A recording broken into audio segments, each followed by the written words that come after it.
In this brief video, I'm going to demonstrate how you can use marker pens quickly and fluidly to communicate colour, render and potentially materials.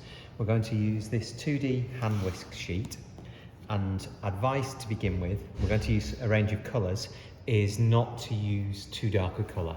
So something like this, which is tallow blue, is a good, nice, medium to light blue shade. I'm actually going to use this orange colour as well for a part of it. When I'm talking about dark colours, perhaps I would say stay away from something as dark as this colour, an ultramarine, which until you become experienced is a hard colour to use. So in terms of markers and continuing on from the basic shapes, what we first need to do is look at using the marker pen with our light source. So I'm going to choose my light source from the top left, and again, ideally we're going to turn the direction of the sheet as we marker. However, if I do that, what obviously is going to happen, it's going to be difficult to film. So instead, I am in this instance going to try and just adjust my body. So I'm going to use the chisel tip, and what I want to do to begin with is decide where I'm applying the marker. Now I generally want to try and do this quickly, and I also want to try and remember my rules. My rule is all edges are always dark. So I'm going to look at what I'm trying to render. I'm looking at things like this, which are supposed to be air vents, and this is supposed to be a button. This is a handle. This is based on a cylindrical curved form. I actually want the top to be a different colour, so I'm going to use my marker to stop in particular areas. So to begin with though, light is coming from this side here, so I'm going to apply some marker on this edge, but I want it to be thin, so I'm going to tilt my marker at an angle to just use the finer part of the tip. And I'm going to add some marker across the top here, so I'll use my marker probably at an angle, and then I'm going to add marker along this side of the form, and I'm going to use much more of the chisel and then more at the bottom. Easier perhaps if I just demonstrate. So as I said, normally I would change the angle of my page, but we'll just do this more controlled perhaps than we did with the basic shapes. What you've got to try and avoid doing is stopping with your hands. So you've got to try and keep that elbow off the table. Now, the key with markers, of course, is trying to not let the ink dry and keep moving the ink where necessary. So I'm going to keep connecting my marker to my existing marker, if that makes sense. So I'm keeping the marker pen wet. I'm adding a little bit of marker in there. I'm going to add just an extra line there, and then I'll add this on the base. Now, actually, my lines already are not that great in terms of the fluidity of the line because of the angle that I'm trying to change my body, which is a really, highly recommended that you constantly move your body. But I've got my first part of my marker down. Now let's do the second part a bit more controlled. So I'm going to use the tip. Okay, hopefully you can just see that. I'm going to go across. I'm just going to change my angle a little bit here. So let's just go across. Okay, I'm going to try and continue this on this side. So let's just try and match it more or less to what we've got so far. And we're going to go across the top. Okay, like so. So remembering all edges are always dark and the bottom of the object is always darker. Now, what you're seeing that I'm doing now is I'm trying to treat this top section solely as its own form and this bottom section solely as its own form. So I've got dark at the base, dark at the base. The other thing that I need to consider on this one is the shadow that would be cast from here. So on the second coat, I'm going to come down a little bit deeper. But also remembering the rules that I've mentioned before, all edges are always dark, so I'm going to go around my air vents with the finer tip of my marker pen, and I'm going to go around my button. Now, when I go around my button, what I'm actually going to do is do a little bit more marker underneath it and on this side, because the lightest source is coming from this side over here. Now, typically while that dries, what we normally then do is use a grey marker, and let's work on the little the parts underneath of the handheld whisk, which is supposed to be metal, stainless steel. So we'll follow those same rules. Let's apply some marker underneath. Okay, I'm going to do this much faster, as you will see. And remembering that, of course, one of the things that we're trying to do is actually marker pretty quickly overall. This is just to give the impression, you hopefully can see that I'm actually markering incredibly fast for this part. And that's just the first coat. I will actually struggle with a C3 marker, to get that really dark, and that's where I'd use the black soft pencil. If you were to use, for example, a C4, you would be able to get that little bit more depth to your work, depth to the greys, and of course that could be highly recommended, in particular for shadows. But I've applied my first coat. I'm also going to do my orange colour right now. So orange, I'm going to try and forget everything here and treat this as a separate object. Now this is supposed to be a handle, and the handle is supposed to wrap around this cylindrical form, which means that we should end up with shadow here and shadow in this part. And I'm going to do the top orange as well, just because I thought it's going to look quite nice. So I think the blue and the orange work quite well. I'm not worried if I've not kind of got all my light area. So remembering those rules, this edge, okay, and the top edge, okay, like so. Bottom edge, I want to be a little bit thicker, like down on here, and on this side, we'll have a bit more and a bit more marker there. And then what I'm going to do is treat this part and on this side, because I'm treating them. Remember, all edges are always dark. And I'm trying to think about shadows and adding my lines in. And if you wanted to, of course, you could add a thin line, if that's what you want to do. Okay, now while that's drying, I can actually go back to my blue. So let's go back to my blue. Let's use this. Now I'm just going to come across the camera now, just so I can try and get a better angle to work and get a more fluid line. So the second time I'm going to go across this, I'm going to do my first line again, but I'm also going to add a second line in. So I'm going to do my first line again. Okay, so getting that darker edge and just come in one. I'm going to do the same on the top, but just come in one. So I should get a difference of tone. Now let's just change the angle of my body. I'm just going to add a bit more on the top. Let's add a bit more here. Let's just going to a little bit overworking there, okay, on that side. And again, just on here on that edge, and just going up.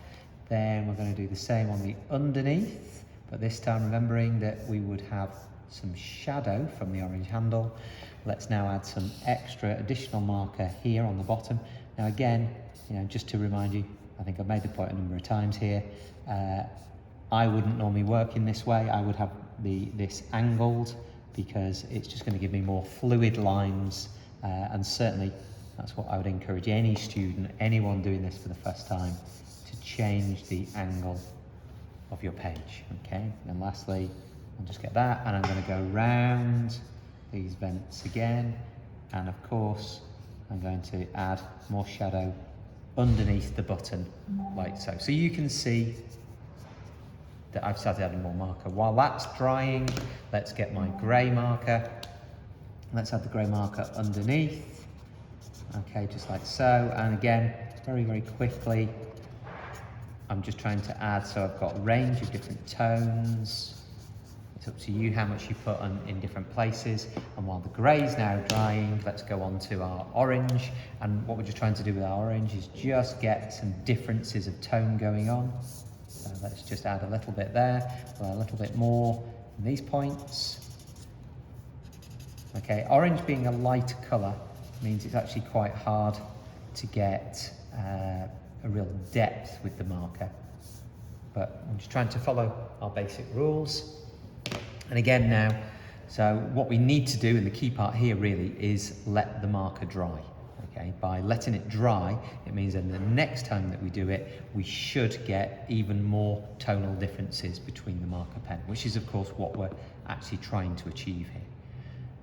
While all of that is drying, what I would say to students is start this one, because just because they're waiting, they shouldn't just wait for this to dry. So again, we could, okay, using our marker pen here, start on this one. So just because of the angle on this, I'm just going to move my paper just hopefully like that, so it's a nicer angle and the curve, okay, and I'm going to just start off by adding a little bit of marker here, okay, already.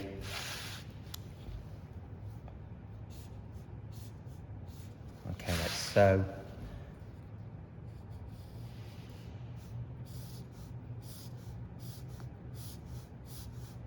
And actually, if you can work faster with the marker, you will get better results. Invariably, this is what happens. So you can see now I'm turning my page all the way around. I'm just going to add another line in here. Okay, faster lines just going to give you nicer effects. I'm actually on this one, I'm going to go across here. Okay, instead I'm going to do the base as a separate color, so I'm actually going over my edge and then typically treating it as a separate object. Okay, so adding a bit more depth. Let's go around these vents here. Okay, always a little tiny bit more marker just underneath.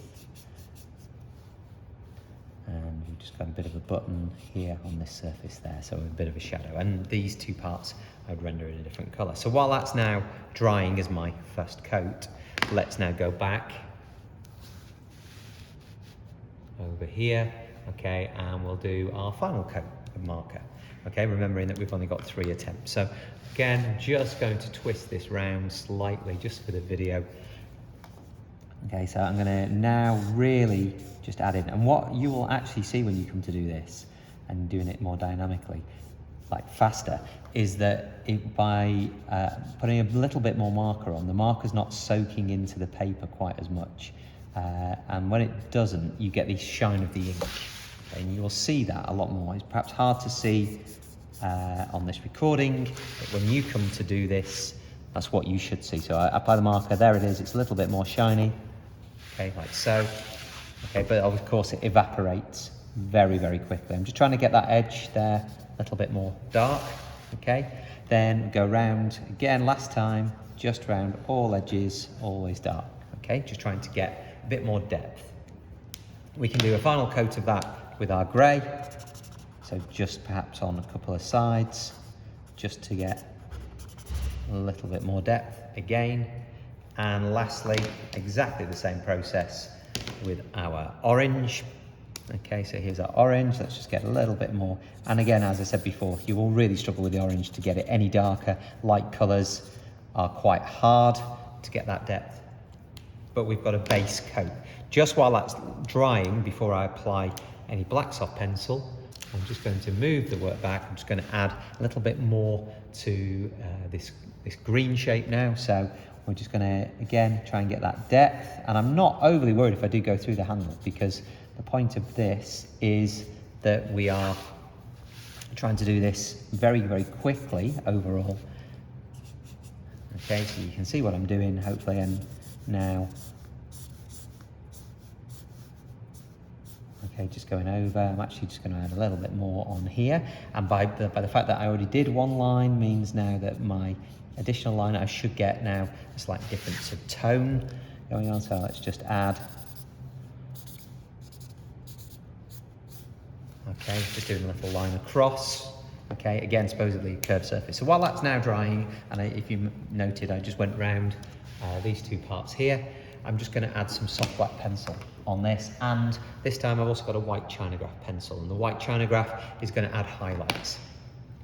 Before I do, I just want to look at this button, and I actually want it in a different colour. I want it to be, let's say, green. Okay, this green. So I can try and add a little bit of that as a colour just over the top. Now, of course, there's blue underneath, so it's not going to work hugely well, but we can see now just from that we've got this slight green tone, which will help us distinguish this as a button. So I'm going to use black soft pencil. First thing I'm going to do is just let's add in where the air vents are. Okay, we always usually tend to colour these a dark black because we can't see inside and there's no light inside. Then what we want to start doing is having a look at our shadow areas and really starting to define the separate pieces. Now, if you remember, my rule is all edges are always dark. So even though this is top edge here, we could just add subtly a little bit of soft black pencil. And the reason for this is, my kind of theory on this is that most of the parts that we are ever talking about rendering are plastic products. And if they're plastic, they will typically have a slight filler or round on the edge of the plastic where it meets another plastic, okay, where there's a split line. If there's a slight round, that normally means that it would fall away a little bit from the light, and if it falls away from the light, it would have a bit of shadow. Okay, so that is kind of a simple version perhaps of my theory behind the reason why I do this. I do it because it looks effective. I'm just going to, as we're going down, so you can see what I'm doing at the moment, I'm just focusing on the blue, and again I'm going to do that. Now over here we've got a mix of the orange and the blue, which doesn't look great, so this is an opportunity where the black soft pencil actually hides that. So what I'm trying to do now is just highlight where that shadow is. Now actually what I want to do with my black soft pencil is go over the line. So it's actually, because I'm adding the black tone to the bottom of the handle at the same time, we're just trying to add depth. Okay, then if I turn it round, what I want to do here, I'm just going to make this as a shadow area, go a bit darker in here, and just start to fade out. And then let's add some black soft pencil here. Okay, and you can see I'm doing this very quickly now, only on my own work, just spend a little tiny bit longer doing this, but we'll just get some black soft pencil there. I'm just going to spin this round again, okay, so you can see. Okay, we'll do that so it's in the middle. And the bottom of the object, always darker, so let's add a little bit on the bottom, okay, and then as we did with the basic shapes, blending that in, okay, like so. Just blending, getting that depth, just with the marker, possibly a little bit just around my vents as well. And then this one I really want to show you is just the difference that the black pencil makes with the button. If you see the button now, I'm going to look at adding a little bit of black on the right hand side of it and underneath, so it fades as a shadow. And as soon as I start to do this and I get that little tiny bit of depth with the button, it looks perhaps a little bit more 3D like. So we've started there. Now with a China graph, what I could do is just highlight on the opposite side, so this side, the light side, just a light line, okay, as though the button is just catching the light a little bit, like so. And then we could continue with the shadows, so looking at shadow areas, such as underneath here, and in here, I'm trying to get that fade and that blend. Let's have a look underneath like that, perhaps a little bit on this side, because most of this would actually be under shadow anyway, a little bit at the bottom where the split line is, or whether we've got two materials joining perhaps, probably a better way of saying that. Okay, so we're just adding that in, and then lastly, I'll just add a little bit on over the orange here, and then lastly we just want to add in this bit, because we're talking about a cylindrical form, so as it goes here, and to match this side, we also need that depth, so we'll just add in and then fade, because we really want the orange to show rather than the black soft pencil. So we're just going to add that. Okay, let's add a little bit more at the bottom of it. Let's just add a little bit along the base of this, and again making sure that we blend. Just going to add a little bit here for the chamfered cut at the end, or that's what I'm trying to show. And then on this side also a little tiny bit just over the orange, blend and blend, a bit on the bottom. And then typically quite something that I do quite often is I finish with a designer's flourish, which is like a little squiggle really, but it's kind of about moving the black soft pencil fairly quickly to get something like this. It doesn't really mean anything at all, but it just gives the impression of very much sketched work. So using a sharp part of the pencil, a little bit more vertical, so going across and pulling it away. Okay, if I just demonstrate that again, I realise this is very fast. There's no real way to slow this up, but I'm going to go across here like this. Okay, so it's like and pull up and lift up, and the key is lifting the pencil up at the end, if that's what you want to do. As I say, it doesn't really mean anything at all, but it just adds perhaps a little bit of fun and a bit of dynamic sketching, I call it, where it just makes sure everything looks a little bit faster. And you can see I've just added a little bit of China graph highlights, and whilst it's not the best version of this I've ever done, it's okay. Okay, which then allows me, of course, to go back on this one. Now, this is where I start working, and then when I start doing this, I'll do separate parts, and then maybe I'll move to this one or this one. This one, by the way, is one where you have to twist the pen as you work, But if I just start this, let's start on this side in particular. So let's just add a bit more marker here. Okay, something like that. Okay, a little bit more tone on the base. Okay, spinning it round. Okay, so we've got our darker edge. We've just come in a little bit more. Okay, perhaps something like that. If I want to, I could add another bit of marker here. It's totally up to you. It depends how you feel. Okay, and it's very much on the day. Okay, so as you can see there, just add a little bit more on that bit. And then just while that's drying, because I know that they would all be dark, you can just see the difference now if I just add in a soft bit of some soft black pencil. Just on I do tend to find that the coloured pencil works better than doing this with a marker pen, just because you get, it's not quite as harsh.